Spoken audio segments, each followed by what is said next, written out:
Today I am cooking chicken flavor.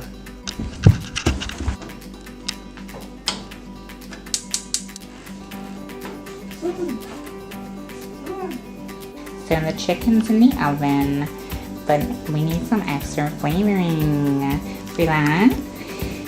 I've got ourselves a beautiful piece here, and we're just going to be popping that on over.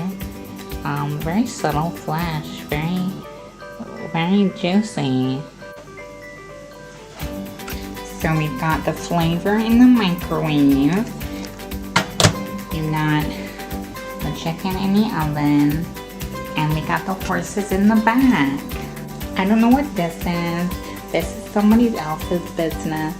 This is not my business.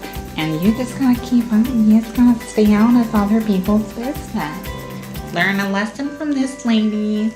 Learn a lesson from this lady.